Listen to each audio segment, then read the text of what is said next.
Mesdames et messieurs, bonsoir. L'image du jour, ce sont ces écoliers âgés de seulement 8 ans, sensibilisés au danger du tabac. Une prévention qui intervient aujourd'hui après un constat inquiétant. La première cigarette se fume en moyenne à 11 ans. Nous ferons également un point sur le tabac en Nouvelle-Calédonie avec le docteur Pascal Domingue-Ménard. La consommation globale est en baisse, mais certaines tendances continuent d'inquiéter. Demain, près de 9000 enfants voteront pour leur ouvrage préféré. C'est le prix littéraire Livre Mon Ami, un prix qui fête ses 20 ans et qui connaît toujours un grand succès. Reportage dans une classe de Koné. Enfin, un bel exemple de solidarité calédonienne. 12 jours après l'incendie qui avait ravagé près de 1000 hectares sur une des îles de Bélep, des particuliers s'organisent pour collecter des dons et aider les familles qui ont perdu leur habitation. Mais avant de développer ces titres, aucune nouvelle des pêcheurs disparus en mer depuis samedi. Depuis, des recherches sont effectuées chaque jour. Hier, des affaires appartenant aux 2 pêcheurs ont été retrouvées au large de l'Île-Ouin. Les recherches par voie maritime et aérienne ont repris ce matin. L'hélicoptère de la province sud a été mobilisé en renfort. Benjamin Lucas a pu monter à bord.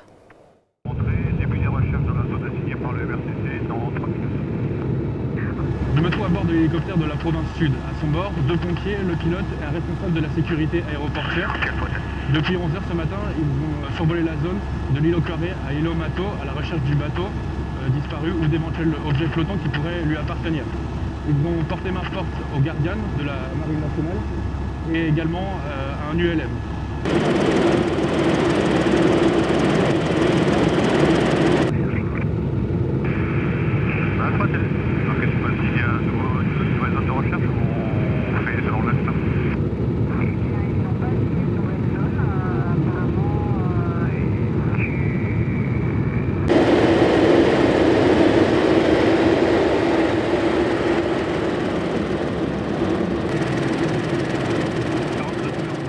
Malheureusement, ce 4e jour de recherche n'a pas permis de retrouver d'éventuels signes de vie des 2 pêcheurs disparus. Et ce soir, le MRCC qui coordonne les recherches décidera si elles se poursuivent ou non demain. Voilà, une réunion aura lieu ce soir avec les familles pour décider s'ils poursuivent les recherches.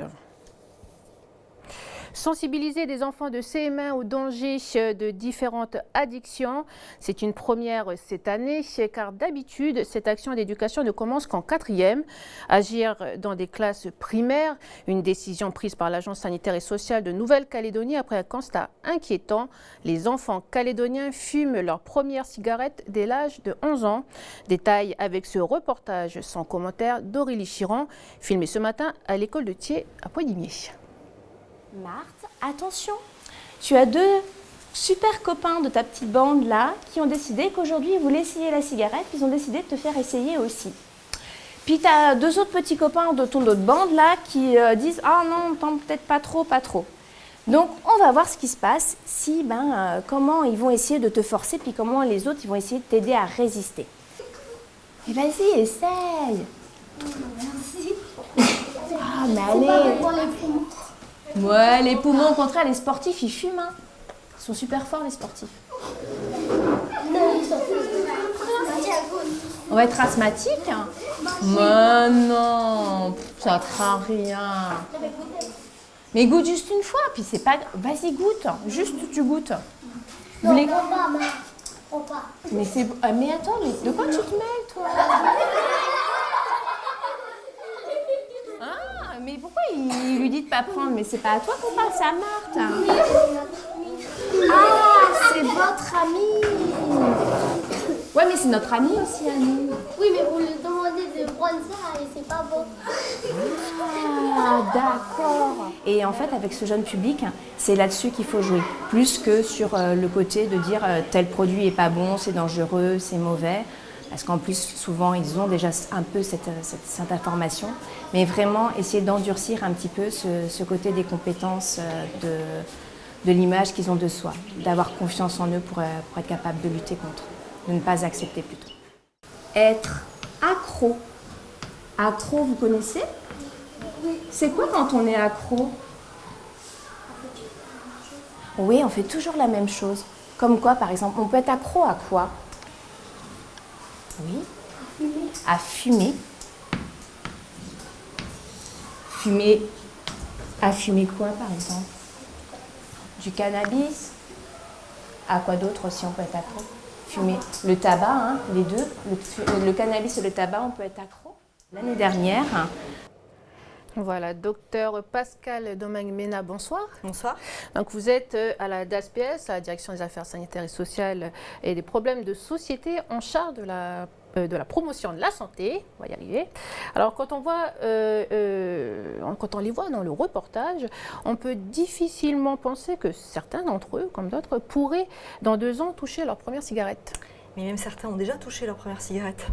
Dans l'enquête qui a été faite dans le baromètre avec l'agence sanitaire, et c'est bien pour ça qu'on intervient en CM1, c'est-à-dire qu'on s'est aperçu que pour l'ensemble des produits, que ce soit tabac, alcool, cannabis et même cava, les jeux sont joués entre le 3e cycle, c'est-à-dire CM1, CE2, CM1, CM2 et la 5e. Les jeux sont joués, ils ont tous, ceux qui devaient tester, essayer, goûter, ont déjà goûté. Donc c'est pour ça qu'on intervient en CM1 pour... Notre objectif, c'est d'empêcher cette primo-consommation ou de retarder. L'empêcher, on sait que ce ne sera pas possible, mais la retarder le plus tard possible. D'accord, on l'a dit, d'habituellement vous intervenez à partir de la 4e, donc là plus tôt. Mais est-ce que la première cigarette, ce n'est pas plutôt un acte de rébellion qui est difficile à éviter? Alors, c'est ça, c'est difficile à éviter. Ils vont tester. L'idée, c'est ils vont tester, qui testent quand ils en ont vraiment envie. L'idée de l'intervention, c'est de leur apprendre, de les mettre en situation pour qu'ils puissent refuser. Comment je peux faire pour refuser sans que mes copains se moquent de moi, sans que les autres agissent sur moi ou se moquent de moi, que ce soit un vrai choix. Pour nous, l'idée, c'est qu'effectivement, personne ne consomme, mais on est réaliste. On sait qu'ils consommeront ces produits-là à un moment ou à un autre. Et donc, l'idée, c'est de retarder, à cet âge-là, retarder la première consommation, la première cigarette. C'est pour ça qu'on intervient très tôt, parce que déjà en 2e cycle, en CM1, il y a des gamins qui ont déjà testé, peu, mais il y en a déjà qui ont déjà testé, et en CM2 c'est encore plus, et en 6e et en 5e, tous ceux qui ont testé ont déjà testé. D'accord, vous n'avez pas peur en fait de provoquer l'effet contraire, que ça leur donne envie plutôt de... Toutes les enquêtes et tout le travail qui a été fait en promotion de la santé, ils montrent qu'il faut intervenir tôt, et effectivement on intervient sur des actions spécifiques. C'est un jeu qui s'appelle le jeu des Smarties. Alors on fait c'est un jeu, en fait on démarre sur un jeu avec des bonbons pour dire comment je fais pour résister à la pression, j'ai envie vraiment mais en même temps j'ai pas trop envie, je sais pas comment je peux faire pour résister. Et les autres ils sont là pour... tenter le gamin. Donc on démarre sur des bonbons. C'est des actions qui sont dont l'efficacité a été prouvée. Ça ne va pas inciter les gamins à fumer ou à boire ou à fumer du tabac ou du cannabis ou quoi que ce soit, mais ça leur fait prendre conscience qu'ils sont en capacité de résister. S'ils ont envie de tester, ils vont tester. Mais s'ils n'ont pas envie de tester, on leur donne des outils pour dire non. D'accord, donc on ne doit pas s'inquiéter de pouvoir sensibiliser un public si jeune. Si, il faut s'inquiéter parce que ça veut dire si on les sensibilise si jeunes, c'est que ça démarre très tôt. Je veux dire, nous, on intervient à l'école, mais nous, ce qu'on souhaite, c'est que les parents, et c'est pour ça qu'on informe les parents avant ces actions-là, on envoie un courrier aux parents, parce que il faut que les parents ils sachent que leur enfant va sûrement consommer, va sûrement goûter. L'idée, c'est qu'il faut résister à la pression et en même temps, le parent en tant que tel, en mettant des barrières, en disant non, c'est interdit, il ne va pas l'empêcher de goûter, mais il va majoritairement empêcher qu'il devienne accro. D'accord, restez avec nous. On va regarder les derniers chiffres sur la consommation de tabac en Nouvelle-Calédonie. Vous allez le voir, le chiffre global est bon, mais il y a des bémols. Depuis la forte augmentation du prix du tabac de 30% en octobre dernier, on assiste à un recul global des consommations pour toutes les formes de tabac qui est de moins 6,32%. Si la consommation diminue, on constate que les ventes de cigarettes reculent au profit du tabac à rouler, plus économique mais aussi plus nocif. Autre constat, le baromètre Santé Jeune publié en juillet dernier révèle que chez les 10-18 ans, un adolescent sur 2 a déjà expérimenté la cigarette. Parmi cette tranche d'âge, le pourcentage le plus élevé revient aux 13-15 ans. 45% déclarent avoir déjà fumé une cigarette. Alors ce dernier chiffre, 45% des 13-15 ans, le chiffre est très important si on le compare à la France avec 25% et la Nouvelle-Zélande avec 18%. Pourquoi les ados calédoniens fument-ils autant? J'aimerais bien le savoir. Je ne sais pas. En tout cas, le résultat, les adultes aussi fument beaucoup plus. On est à plus de 50% de fumeurs, alors qu'en métropole, on est autour de 30%. Et en Nouvelle-Zélande et en Australie, c'est encore moins. Donc je ne sais pas pourquoi. En tout cas, le résultat est là, on fume plus en Nouvelle-Calédonie. D'accord, est-ce que c'est typique des îles? Non. Bon, je ne crois pas. Juste pour revenir, le tabac à rouler n'est pas plus nocif que le tabac en cigarette, c'est la même nocivité. D'accord. Donc, on l'a vu, l'augmentation de 30% du prix du tabac ralentit l'achat du paquet de cigarettes. L'objectif est d'augmenter à 50%. Est-ce que vous pensez que c'est une bonne idée? Oui. C'est une très bonne idée. Ce sont des mesures, l'augmentation massive du prix de tabac, c'est une des seules mesures qui est efficace très rapidement et à long terme et qui est efficace sur la population la plus importante des jeunes. Parce que c'est eux qui ont le moins d'argent et donc c'est sur eux que ça marche le plus. Et donc oui, je suis totalement d'accord pour une augmentation de 50% du prix du tabac. D'accord, on va regarder ce qui se passe ailleurs parce que la hausse du prix du paquet ne fait pas l'unanimité. C'est sûr. Regardez cette revue de presse internationale. Au Luxembourg, le quotidien évoque les derniers dispositifs imaginés pour désintoxiquer les citoyens. Fumer en plein air mais aux abords d'un aire de jeu pour enfants sera bientôt interdit, tout comme fumer au volant avec un enfant de moins de 12 ans à bord. Le vapotage de cigarettes électroniques sera également interdit dans les lieux publics. Par contre, l'augmentation du prix des paquets n'est pas envisagée. Argument, je cite, « Les politiques de prohibition ne font qu'encourager le marché noir ». Chez nos voisins australiens, on augmente le prix du paquet de cigarettes chaque année de 12,5% dans le but d'atteindre 3 200 francs d'ici 4 ans. Mais selon le site d'information news.com, aujourd'hui, plus de 14% du tabac consommé serait acheté sur le marché noir. Voilà, alors qu'en pensez-vous? Est-ce qu'il y a... Le marché noir ici, ça va être compliqué. Alors, le marché noir pour l'alcool, il n'y a pas de marché noir. Donc déjà pour le tabac, il n'y a pas de marché noir pour le tabac. Donc on n'aura pas de problème de marché noir.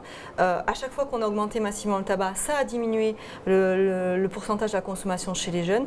Donc pour nous ici, en tout cas, c'est une mesure adaptée. C'est une des recommandations de l'OMS. On ne sort pas de notre chapeau. Ça fait partie des recommandations de l'OMS à l'international pour diminuer la consommation de tabac. C'est la même recommandation pour l'alcool actuellement. Donc une augmentation massive du coût des taxes sur le tabac et sur l'alcool. D'accord, il n'y a pas d'importation illicite alors? Ici, oui. J'en connais pas. Alors peut-être par internet des commandes, mais c'est pas quelque chose de très répandu. En métropole et ailleurs, au Luxembourg, en fait, c'est facile d'aller acheter dans le pays à côté, les frontaliers, c'est beaucoup plus simple. Le marché noir est plus facile à organiser. Pour nous, le marché noir il est quand même plus compliqué à organiser. D'accord. Docteur Pascal Domingue-Mena, merci d'avoir répondu à nos questions. Merci de m'avoir invité. Voilà ce qui clôt notre dossier sur le tabac. Retour au pays avec les 20 ans de l'événement Livre mon ami. Demain, près de 9000 élèves du pays voteront pour leur ouvrage favori. Ils ont encore quelques heures avant de choisir leur bouquin parmi les 7 proposés. Océane Zobler s'est immiscée parmi les élèves du CM2 de l'école Théari à Connay. Est-ce que la réponse est super menteur? Non, c'est pas ça, c'est Le quoi? C'est le personnage principal. Non, c'est comment ça s'appelle? Shaina? C'est Brutus le perroquet dans Super Menteur parce qu'il aboie. Ici, les élèves échangent autour des livres mon ami. Pour les 20 ans de l'événement, 7 ouvrages ont été sélectionnés, dont un qui fait l'unanimité dans cette classe de CM2. On devait choisir entre les 7 livres et on a choisi Super Menteur. Le livre, il était facile à lire. L'histoire, elle était drôle. Chacun a lu autant de livres possible selon ses envies et ses goûts. Pour Aline, l'enseignante, le but n'est pas de les forcer à lire, bien au contraire. Super menteur. Le roi des menteurs. C'est la première année que je suis en CM2 et du coup j'ai découvert Livre mon ami en même temps qu'eux. Alors j'ai choisi de l'aborder plus en lecture plaisir. Ça permet d'échanger entre eux et puis d'apporter des livres à la maison, ce qui n'est pas forcément évident. Et ça leur permet de lire encore plus de livres que ce qu'on lit habituellement en classe. Malgré ses cris et ses crises de larmes, les poils ne lui poussaient pas plus, bien sûr. S'il y en a de nouveaux livres qui sortent, je prendrai les nouveaux, bien évidemment. Et qu'est-ce que ça te ferait s'il y avait un des auteurs des livres que tu pouvais rencontrer? Ben, je lui poserai quelques questions sur le livre que j'ai lu. J'ai aimé lire les livres parce que c'est un passionnant à lire et facile. Le dépouillement définitif des votes se fera demain à partir de 16h30 à Nouméa. Les jeunes pourront rencontrer l'auteur dont le livre aura été retenu du 7 au 18 novembre sur toute la Nouvelle-Calédonie. Après l'incendie qui a ravagé Belep et détruit les maisons de 3 familles, Ivana, une parente de l'une des familles, a pris l'initiative de collecter elle-même des dons dans tout le pays pour les envoyer aux sinistrés de l'île. Reportage d'Anissa Toussi. Eh mais je vous en... Merci. Il y a du linge de femme, un peu de linge de garçon, ben surtout du linge de garçon, des polos, des jeans, avec des caleçons. Et j'ai mis 4 kilos de riz dedans. Voilà. Merci beaucoup. De rien. Ivana s'est déplacée de Wegoa. Elle vient à la rencontre de Marielle sur Koumak pour récupérer des dents destinées à une famille sinistrée de Belep. Depuis moins d'une semaine, Ivana et son mari font le tour du pays pour récupérer les dons des généreux donateurs. Elle a lancé un premier appel à la solidarité par le biais des réseaux sociaux et c'est grâce à ça que Marielle s'est manifestée. Je pense que ça peut arriver à tout le monde surtout. Puis si ça m'arrive à moi, ben, j'aimerais bien qu'on m'aide aussi. Voilà. Je pensais que c'était un lit tout casse. Non, c'est un lit tout neuf. Il avait chez lui, il n'en a pas l'utilité, donc il m'a dit pour Belep. C'est bien. Voilà. Les gens sont venus déposer librement et puis la famille, les amis. Une fois que les dons sont collectés sur Koumak et aux alentours, ils sont stockés ici chez Carole, une amie d'Ivana, qui l'aide dans sa démarche et fait de sa maison un lieu de dépôt. Dans ces sacs, il y a des habits et de la vaisselle. Ivana prend tout ce que les gens peuvent donner. Elle estime que chaque personne est capable de faire des choses à son niveau. Je ne dis pas qu'on n'a pas besoin des institutions, mais nous, en tant que personnes, en tant qu'individus, nous sommes capables de faire des choses. Nous sommes capables d'aller aider l'autre, aider celui qui est dans le besoin à côté.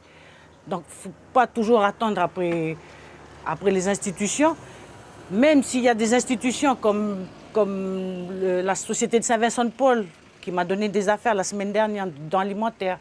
La Croix-Rouge a déjà envoyé des affaires sur Belep. Si vous aussi vous souhaitez faire des dons, vous pouvez contacter Ivana sur Wegoa, Carole sur Koumak, Thérésia sur Koné, Monsieur et Madame Citré sur Nouméa et Graziella sur La Foi. Ces dons seront envoyés à Belep dans 2 ou 3 semaines, le temps d'en récolter un maximum. Bravo à tous ceux qui mènent ce genre d'initiative. Voilà, c'est la fin de ce journal. Tout de suite, Chloé Yentao va faire ses premiers pas de l'Indie Up et puis retrouver la météo de ces 3 prochains jours. Voilà, merci de nous avoir suivis. Excellente soirée à vous.